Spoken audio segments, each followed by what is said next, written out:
start by this press conference by telling you that this prosecution is not about politics or political parties. It's about the rule of law. And whether you vote Republican, Democrat, or Independent in Alabama and the United States, only American citizens are allowed to vote. And the rule of law protects the voice of every lawful voter. When a non-citizen votes, that vote cancels out the voice of a legal American voter.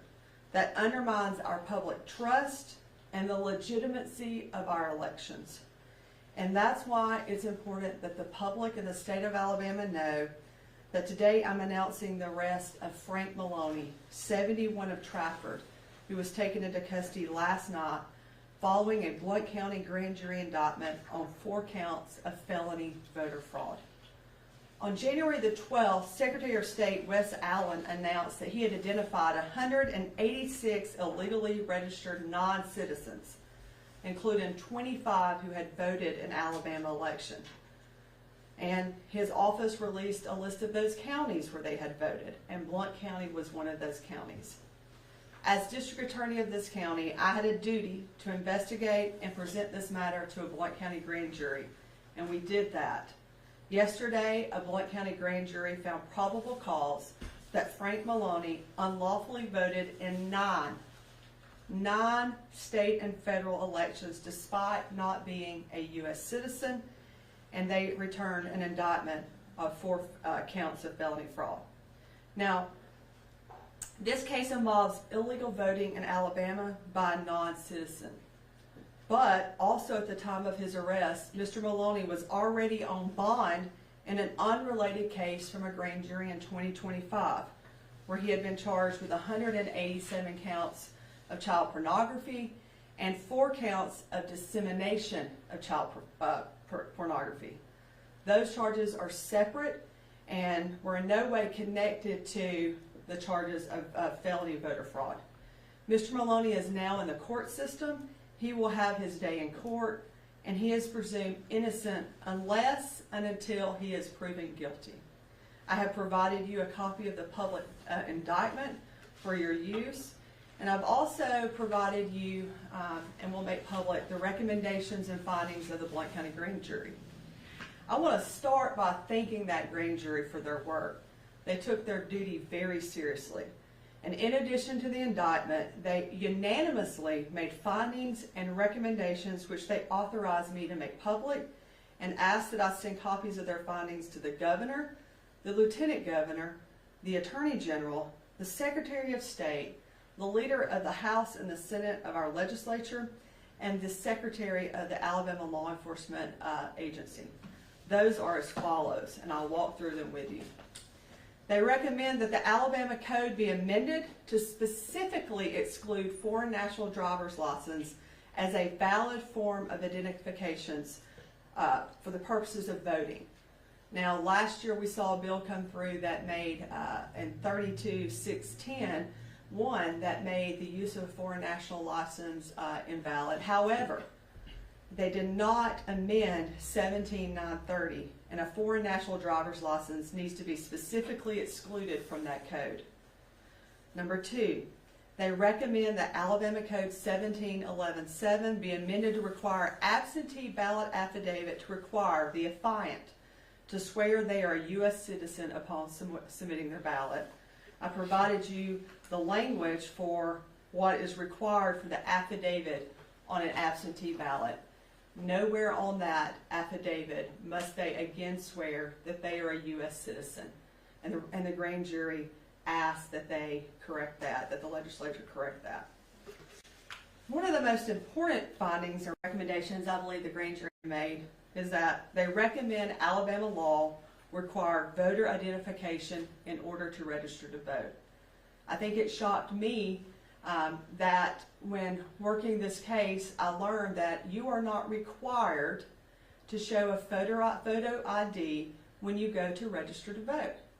It's requested. It is not required. I provided you a copy of the form that is being used.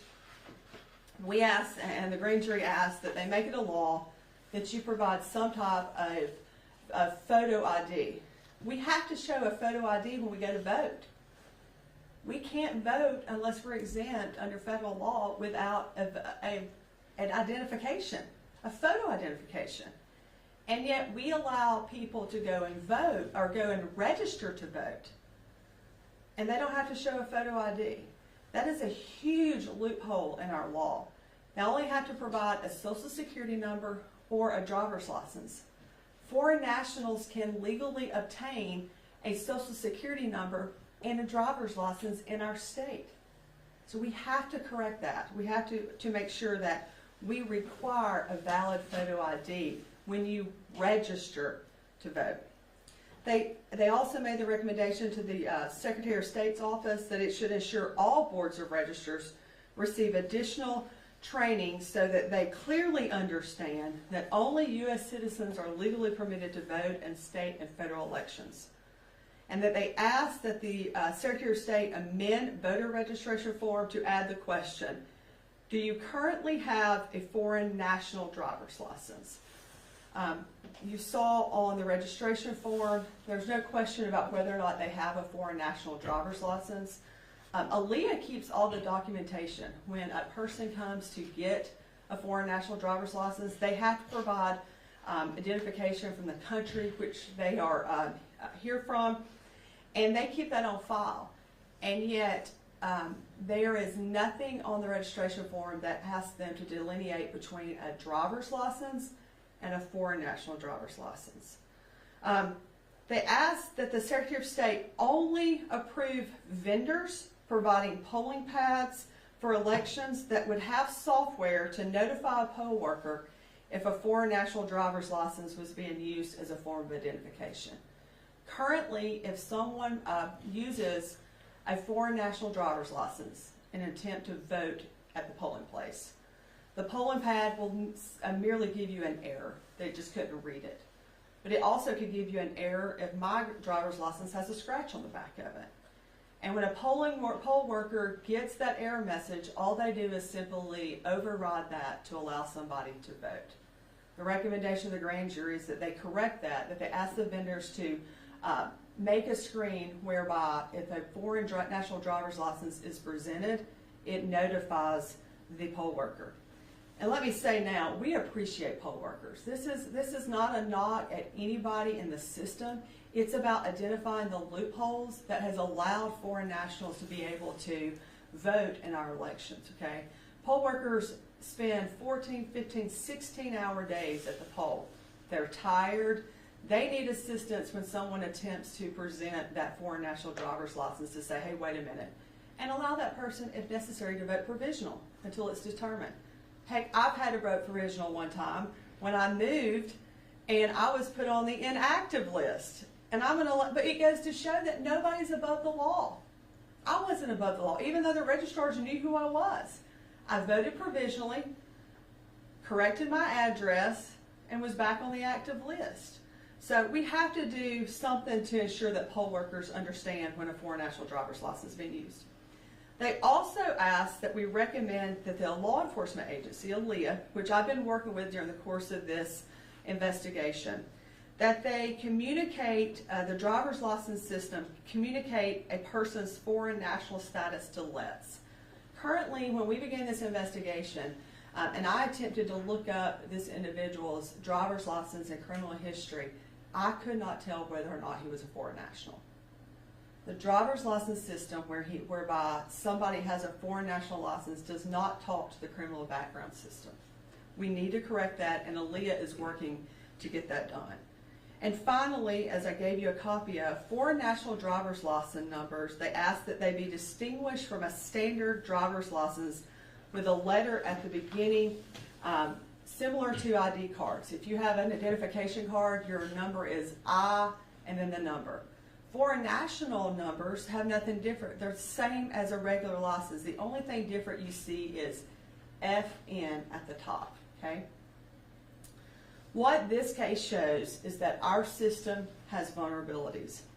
Right now, a person can lawfully have an Alabama driver's license even if they're not a U.S. citizen. That's not a problem. The problem is there's nothing in our system that's clearly flagging that status when the license is used for voting at the polls. Now, what this case shows, a foreign national was able to obtain a driver's license, a social security number, register to vote, and cast ballots without the system flagging them. And that should not happen in our country. I am thankful to Secretary Allen and his staff, and the staff with Homeland Security and the Alabama Law Enforcement Agency who worked with my office in this investigation. When Secretary of State Allen identified those illegal registrations, we in Blount County did not look away. As district attorney, I did my duty, investigated, presented the evidence to a grand jury who brought charges and made findings and recommendations. It is my sincere hope that our legislature will review these findings and act swiftly to make the recommendations that this grand jury made public. And at this time, I'll take any questions. Are you able to share where Maloney is a citizen? He is a Canadian citizen. And we filed a motion to revoke bond in his other 2025 case involving the child sex act materials. We believe he would be a flight risk at this time. And are those child pornography charges, did those happen here or did those happen somewhere? They happen here in Blount County. Okay. But and let's not talk about Mr. Maloney specifically. Let's just talk about law enforcement brings me a case. As district attorney, I have the ability to look up someone's criminal history. I see their driver's license, what vehicles they've ever owned, where they paid taxes, things of that nature. Nothing tells me as a DA that this person is a foreign national, which is a problem when I've got serious and violent crimes that I may need to know they're a foreign national because they may potentially be a flight risk. The last thing we want is to not understand someone has the ability to leave our country, go to another country quickly and easily and enter, and then we can't prosecute them for a serious crime here. That's one of the recommendations that the grand jury looked at, was making sure that prosecutors and law enforcement know. It would help them when they go to serve warrants or things of that nature if they understood their status of whether or not they potentially could be dangerous or they're a flight risk or someone may run. Do you know how long he had been in the United States? He has voted in 9 elections per the indictment, and that will tell you, if you do the math, we think that we've got him back to, I think, 2017, if I remember correctly. Yes, 2017. He was voting back to 2017. With this, when you said that when you were looking and you couldn't tell through the data that you were looking through, does this also apply for law enforcement officers when they're calling in stuff through NCIC? If they pulled someone over, are they also not able to get that information? So if the driver's license is not talking to, now they may be able to identify, but we cannot see off of what we currently can access whether or not they are a foreign national. That's scary, to be honest with you. And it's really, and we're hoping with Aaliyah, and I appreciate their general counsel talking with me about this. We are hoping that it's literally making the driver's license system talk to that other system that law enforcement doesn't see the driver's license see it. They see the criminal background, the criminal history, okay? So they can't necessarily tell what they're dealing with on a traffic stop potentially. So would you say there's a lapse of communication between what federal, state, and local could be doing and tying that together so yes, it makes I think there's a lot of systems that have a lot of information, and those systems don't talk to each other. And if those systems talk to each other, I mean, you had 186 people that were able to register. And let me say why this is important. Who remembers what the initial Gunnersville mayor election result was? It was tied. It was a tied vote. If you look at the Senate race down in Lee County several years ago, someone won that race by 1 vote. 1 vote matters. And one person voting who shouldn't be voting matters. We can't sit back and say, well, it's just 1 vote. And I hear people say, well, my vote doesn't really matter. It does matter. And that's your voice. And so if you have a tied election, and you learn that there was someone who should not have been voting, who voted, then we put the people who were supposed to elect had actually elected someone. But that vote was discounted because of someone voting illegally. Do you think this investigation by the Secretary of State and then your subsequent investigation, do you think this is only scratching the surface, and do you think there could be more potential non-U.S. citizens voting in Alabama's elections? So Secretary of State has been working with Homeland Security and other departments to be able to identify those people on the voting rolls that are not citizens. I hope that is all we have, but I will tell you, I learned a lot. And I've been an elected official since 2010 and been involved in the elections process. And I was dumbfounded at times. I don't think this is rhetoric. I don't think voting, and there's a difference between auditing our elections, like did we count the numbers right, did we whatever. If we don't ensure who's supposed to be voting is voting and not voting, we got a bigger problem than the back end. We got a front end problem in addition to a back end problem. And I really think there are just a few simple steps that could help. And look, no one's perfect. I appreciate our Blount County Boards of Register. I appreciate our probate judge, all of our elections officials in this county who worked with me to help us identify and locate documents from these prior elections to be able to substantiate the charges that were brought. On a level that we haven't quite discussed, we're kind of on the edge of it. When it comes to situations like this, the legal burden, is that placed more on the local, with your district, or is it more of the state burden, or does the federal get involved in that situation because of what we're dealing with here?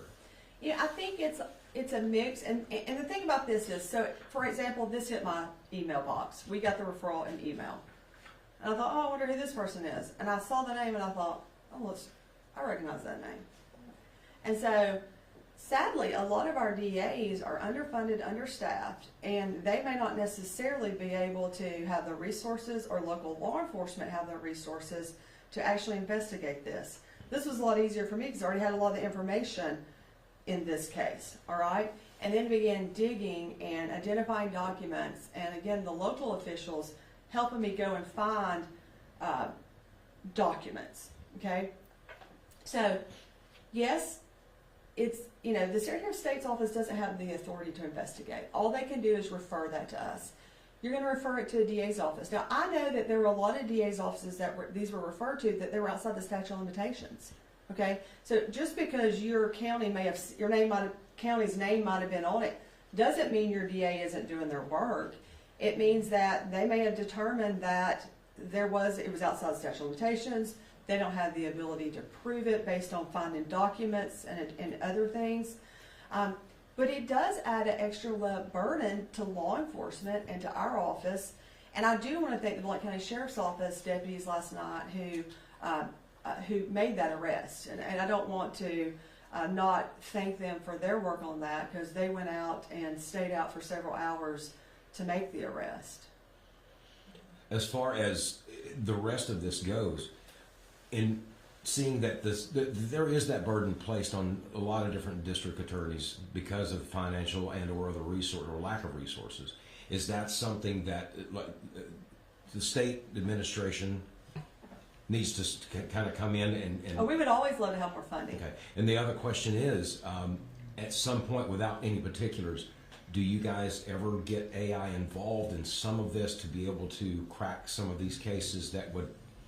No, I don't use AI in my office for any type of criminal prosecution or things of that nature. Law enforcement is overworked, understaffed, and underpaid, period. And what we're seeing is another, dump. I hate to say dump, but here's something else for you to do, while we also need you to do these other 8 things that we're not going to provide you funding for the person to be able to do these 800 reports that we needed you to turn in. And look, that's a burden we take as elected officials. I get it. Like, I am a 24/7. I don't leave the office at 5 o'clock and turn back in at 8. I know that all the DAs in the state do their job, do it to the best of their ability. And we've all talked about a lot of these cases. We kind of discussed amongst ourselves, statute of limitations run. Because, you know, they pull from way back. I mean, I know that some even got some that they had voted in 2014. So I do think there are small steps that can be taken. Correcting that one statute to amend it to be, so it's consistent with the law from last year. Adding whether or not you're a U.S. citizen to the absentee affidavit. I mean, it's literally a line. Also, I mean, I guess what bothered me the most is the photo ID, that I can go and register, and as long as I you know, you do it online, as long as you enter a valid license number in, or a valid social security number, who knows who's actually doing it, okay? And that's why probably in the past, you know, we potentially could have seen people deceased if those systems didn't talk to each other. I think, you know, Secretary Allen's doing a better job requiring at least a driver's license number or a social security number. But if you look on the form, it says ID requested, okay? It does not say required. And yet when I go to vote, I better find my driver's license or my something before I go in, because they're not going to give me a ballot unless I show them I am who I say I am. And should we not require people who register to show I am who I say I am, and I have a right, because our right, voting is a right. I have a right to vote in this country. I don't know if you're able to answer this, but you mentioned that it's very hard on the Alabama driver's license to see if it's a foreign national driver's license issued. Is it kind of that same way in other states? So it's not necessarily hard to see it on the actual license. At the top of the license, I gave y'all a sample that I took out. You see FN driver's license, okay?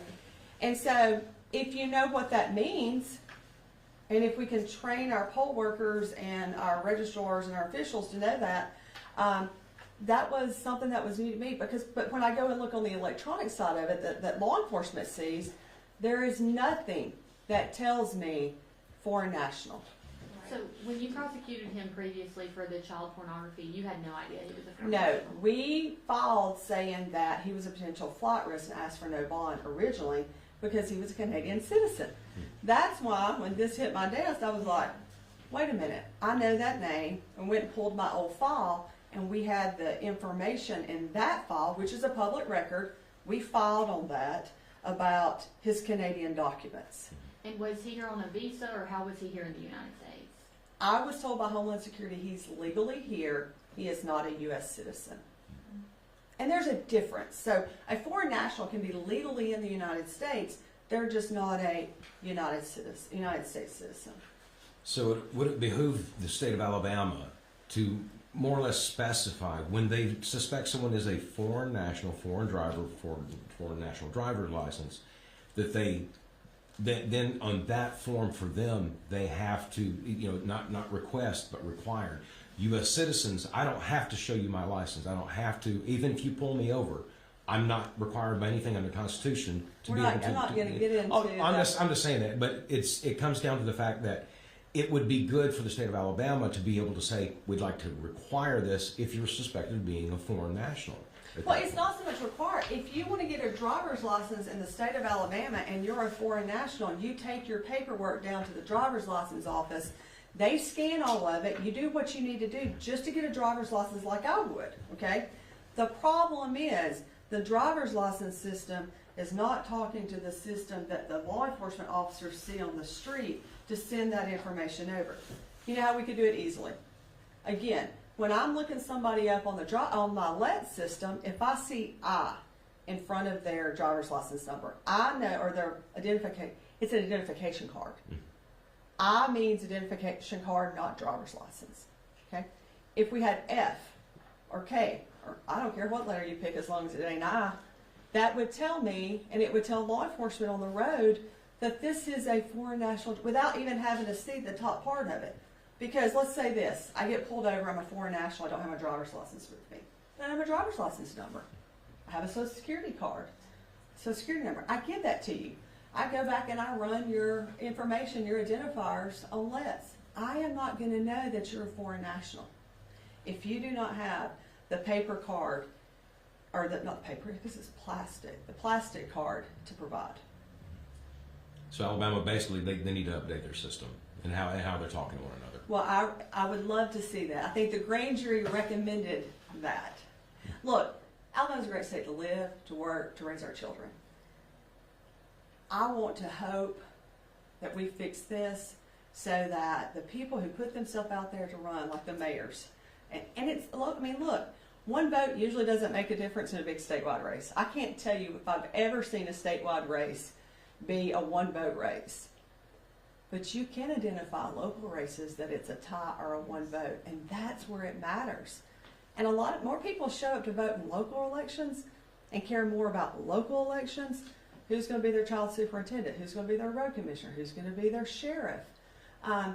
Then at the end of the day, cares who's going to be the auditor or be the. I'm not saying they don't care. Okay, I'm just saying people care, and that's where you see that one vote matter. And these are, I think, these are simple changes.